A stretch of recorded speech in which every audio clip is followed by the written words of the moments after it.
इसी तरह एक मरतबा अबू जहल, उतबा, शैबा सब बैठे हुए। सरकार की आदत करीमा थी, अरब में सालाना एक मेला लगा करता था मक्का में। इतराफ के सारे कबाइल के लोग उस मेले में जमा होते थे, बड़ी भीड़ होती थी। तो नबी करीम सल्लल्लाहु अलैहि वसल्लम को बड़ा अच्छा मौका मिलता था हुजूर को कि एक बड़ी तादाद एक साथ मिल जाती थी। आप इजमाई तौर पर, मजमूई तौर पर सब पे तबलीग फरमाते थे, अल्लाह की तरफ दावत देते थे। तो उस बुनियाद पर आसपास के जो कबाइल आते थे, मुख्तलिफ इलाकों से जो लोग उस मेले में शिरकत करते थे, खाने काबा के आसपास मेला भरता था, बुतों की जियारत के लिए वो आते थे मुशरिकीन। तो जब जाते तो उसमें बड़ी तादाद जो है वो ईमान वालों की होती, ईमान लेकर साथ में जाते। आते कुफ्र की हालत में, जब लौटते तो ईमान की हालत। अबू जहल, उतबा, शैबा, वलीद इब्ने मुगीरा, ये सब जितने हवाली मवाली मुशरिकीन के सरदार, घुटे हुए पक्के मुशरिक के, पक्के काफिर थे, ये बड़े परेशान होते थे कि मोहम्मद को रोके तो कैसे रोके सल्लल्लाहु अलैहि वसल्लम। मेला आने वाला था, अबू जहल ने मीटिंग बुलाई। दारुल नदवा उनका एक इदारा था, एक मकान था जहां मशवरे के लिए जमा होते।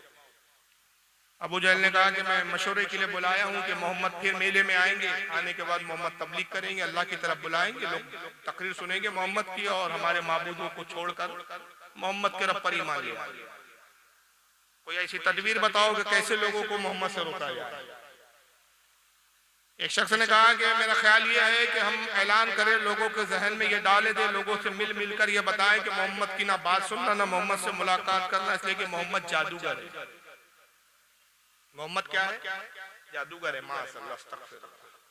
अबू जहल ने इस बात को ठुकरा दिया, कहा नहीं, ये बात हमारी झूठी नजर आएगी। वजह यह है कि जादूगर बड़े गंदे होते हैं, लेकिन मोहम्मद तो बड़े साफ सुथरे होते हैं, बड़े पाकीज़ा होते हैं। उनके चेहरे का नूर बताता है कि वो जादूगर है ही नहीं।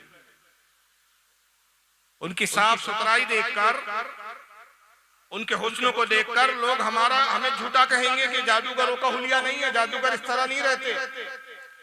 फिर एक मुशरिक ने मशवरा दिया कि हम ये कहने लगेंगे कि मोहम्मद पर जुनून आता है, मोहम्मद दीवाना है, पागल है। और ये मशवरा देने वाला वलीद इब्ने मुगीरा कहा कि मोहम्मद को हम पागल कहेंगे, माशाअल्लाह, अस्तगफिरुल्लाह, मजनून कहेंगे। पागल को अरबी में मजनून कहा जाता है। और उसने कहा कि जब मोहम्मद जैसे ही कुरान की आयतें तिलावत करेगा, कुरान का पैगाम सुनाएगा, तो हम सब मिलकर एक साथ शोर करेंगे और कहेंगे या अय्युहल्लज़ी नुज़्ज़िला अलैका ज़िक्रा इन्नका लमजनून। ऐ वो शख्स जिस पर कुरान उतारा गया, नहीं मगर तू तो मजनून है।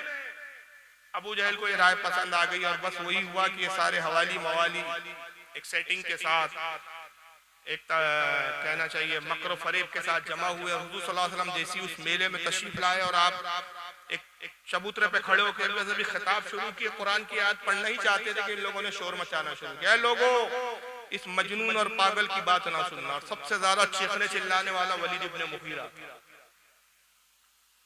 देखिए, नबी पाक सल्लल्लाहु अलैहि वसल्लम की अजमत पर दाग लगाने की कोशिश की जा रही है। चाहते तो रसूलुल्लाह जवाब दे सकते थे कि मैं मजनून नहीं हूं, तुम चाहो तो मुझसे गुफ्तगू कर लो, मेरा इम्तिहान ले लो, लेकिन आका ने जवाब नहीं दिया। लेकिन ये जरूर हुआ कि हुजूर के कल्ब को बड़ी तकलीफ पहुंची, आपको दुख हुआ। चुनांचे आप खामोशी के साथ वहां से तशरीफ लाते अपने घर की तरफ और अफसुर्दा हालत में बैठे हुए हजरत खतीजा पूछती है कि या रसूलल्लाह क्या हुआ? कहा कि मुझे मजनून करार दिया, मुझे पागल कहा गया। कुरान अज़ीम की आयतें नाजिल होती है, सूरह कलम पारा 29, और मुसलसल आयतें आती है फिर जिसमें अल्लाह ताला फरमाता है नून वल कलमी मा यस्तरून, कलम और उसके लिखे की कसम, वमा अंता बिनिअमति रब्बिका बिमजनून। ऐ हबीब, आप अपने रब के फजल से हरगिज मजनून और पागल नहीं। इल्जाम मुशरिकीन रसूल पे लगा रहे, जवाब परवरदिगार आलम दे रहा। हबीब को अपने महबूब की जर्रा बराबर भी गुस्ताखी बर्दाश्त नहीं। और फिर पूरी आयतें नाजिल हुई, अल्लाह ने अपने हबीब की तारीफ बयान की, फरमाया वइन्ना लका लअजरन गैरा ममनून, और बेशक आपके लिए बे इंतहा सवाब है। व इन्नका लअला खुलुकिन अज़ीम, ऐ महबूब आपकी खूबू, आपकी सीरत, आपका अखलाक, आपका किरदार बहुत अजीम है, बहुत बेहतर है, आप हरगिज़ मजनून नहीं है। यहाँ तक कि अल्लाह ने फिर तारीफें की और आयत नंबर 10 से लेकर 14 तक फिर वलीद इब्न मुगीरा की खबर ली। कहा तूने हमारे महबूब को मजनू कहा, अब तेरे राज खोलते जो छुपा के रखे थे हमने, वो राज जिसमें से कुछ से तू वाकिफ है और कुछ राज हुए जो तू भी नहीं जानता। तो अल्लाह ने फरमाया हबीब ये आपको क्या मजनून कहता है, इसके अंदर तो बड़े ऐब है। एक ऐब ये है कि बड़ी कस्में खाने वाला है, झूठी कस्में खाता है, बढ़ चढ़ के कस्में खा खा के बात करता है। दूसरा ऐब बताया गया कि इंतहाई जलील फितरत का आदमी है। तीसरा ऐब बताया गया कि बहुत बड़ा तानेबाज है, ताने देता है लोगों को, जब गुफ्तगू करता है ताने में देता है। चौथा एतराज ये बताया गया उसका ऐब इधर उधर की लगाता है, इधर की उधर मुखबिरियां करता फिरता है। पांचवा बताया गया लोगों को भलाई से रोकता है। छठा ऐब बताया हद से ज्यादा बढ़ने वाला है, हद से तजावुज करता है। सातवां बताया गया कि बहुत बड़ा गुनाहगार है, दिन रात गुनाह में मुब्तला रहता है। आठवां ऐब बताया गया इंतहाई बद अखलाक है। नौवां ऐब बताया गया इंतहाई बखील और कंजूस है, पैसा किसी को देता नहीं। जब 9 ऐब हुजूर ने बयान किए, कुरान की आयत नाजिल होते जा रही है, आका तिलावत कर रहे हैं, तो हर ऐब को सुनने के बाद वो बेशर्मों की तरह, बेहयाओं की तरह हंसता और मुस्कुराता और कहता मोहम्मद सच कहा, मैं बखील हूँ, सच कहा तुम्हारे रब ने, मैं कंजूस हूँ, सच कहा, मैं बद अखलाक हूँ, तुम्हारे रब ने सच कहा, मैं गुनाहगार हूँ, तुम्हारे रब ने सच कहा, मैं इधर की उधर लगाता हूँ, तुम्हारे रब ने मोहम्मद ये भी सच कहा, मैं कस्में खाता हूँ, ये भी सच कहा। मगर जैसी 10वां ऐब आया होश उड़ गए, दिमाग काम नहीं कर रहा है। 10वां ऐब वो खुद भी नहीं जानता था। क्या बताया अल्लाह ने फरमाया उतल्लिम बादा ज़ालिका ज़नीन, और आया हबीब इसकी असल में खता है, हरामी है, हलाली नहीं है, हरामी है।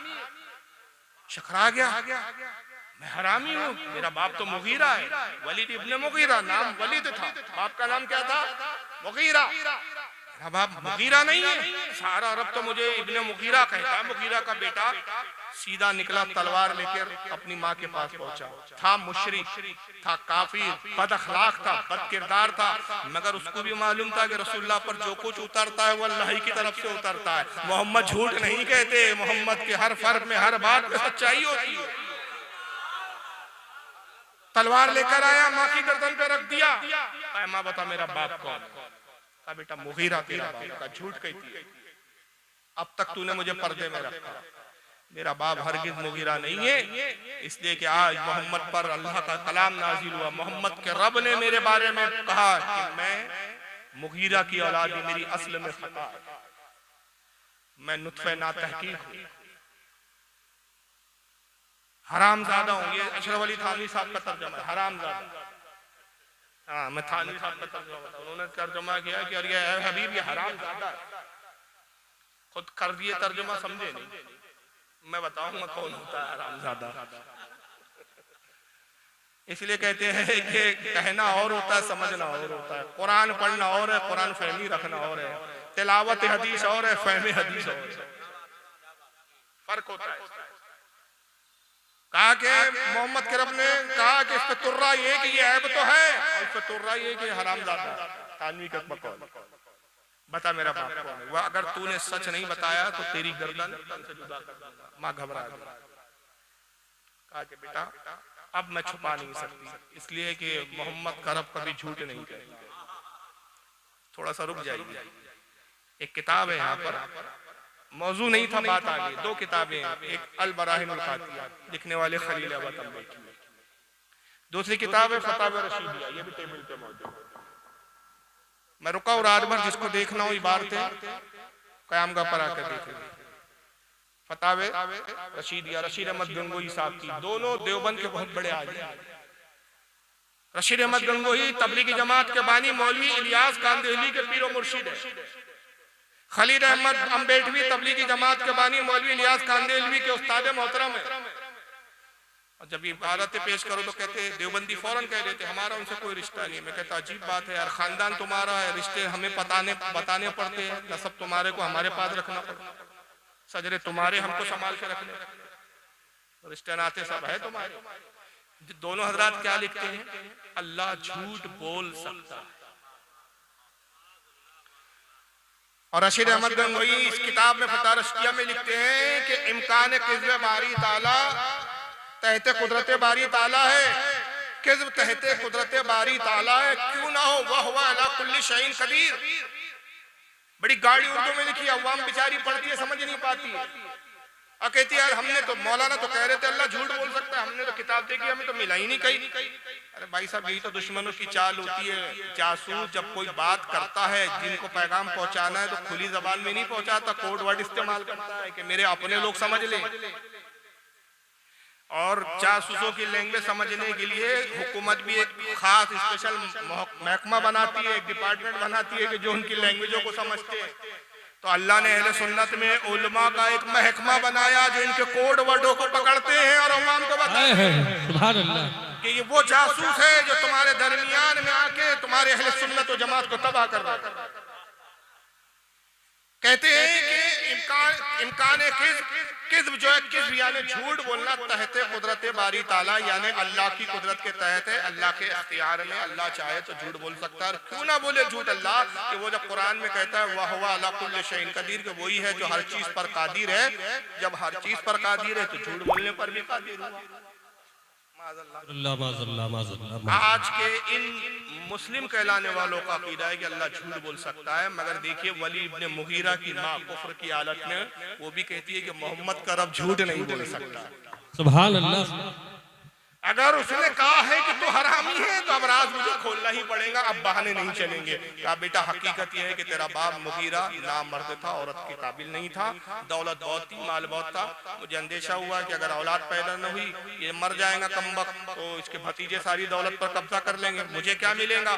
तो मैंने ये किया कि पोशीदगी के साथ छुप कर एक चरावे से बदकारी की, उससे तू पैदा।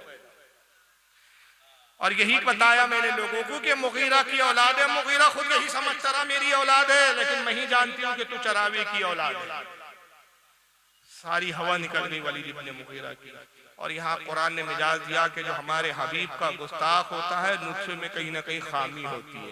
अब एक जुमला जरा सुन लीजिए कि वलीद इब्ने मुगीरा का बाप मुगीरा नहीं था, वो हराम ज़्यादा था, हरामी था। अरब में किसी को नहीं मालूम था सिवाय उसकी माँ के और उस चरावे के।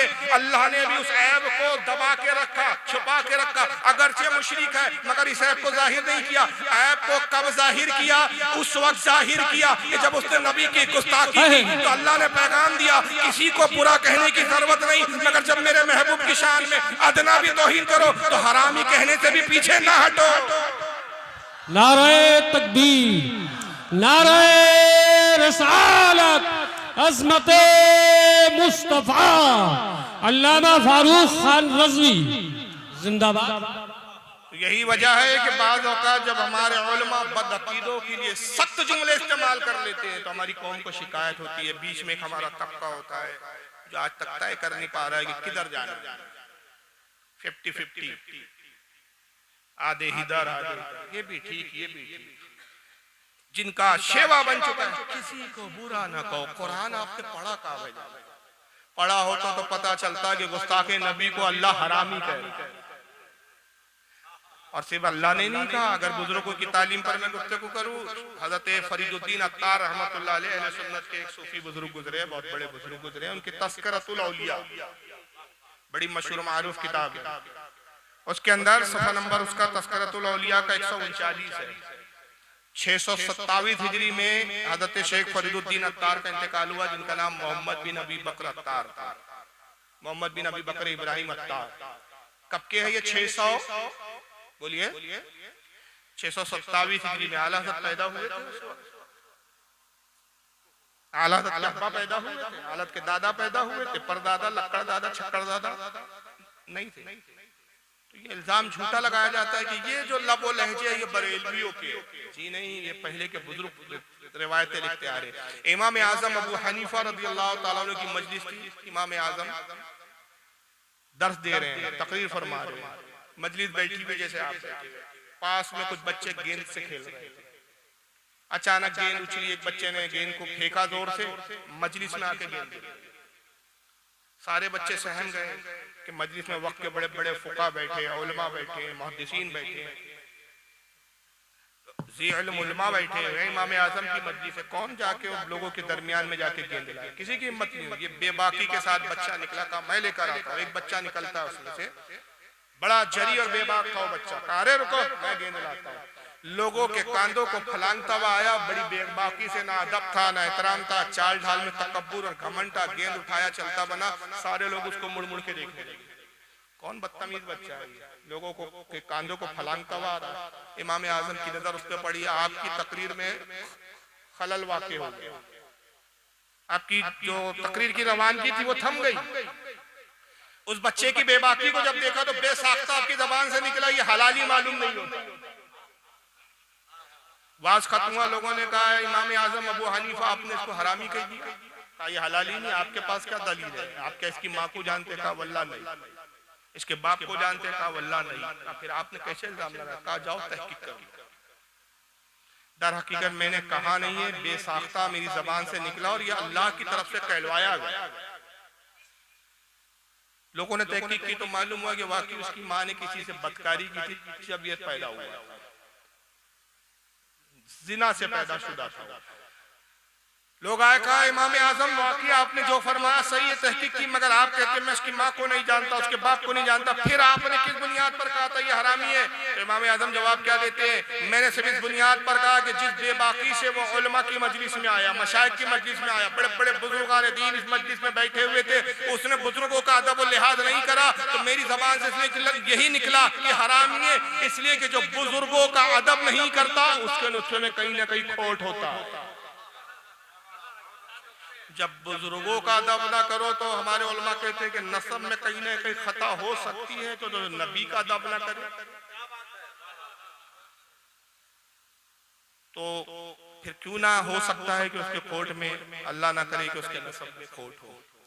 तो ये चीजों का तवज्जो देना चाहिए। अब ऐसे खोट वाले जब होते हैं जिनके इसमें कुछ ना कुछ खोट होता है, इसलिए कहने वाले किसी ने कहा और बड़ा सही कहा कि जिसकी असल में होती है खराबी, जिसकी असल में होती है खराबी वही बनता है देवबंदी वहाबी।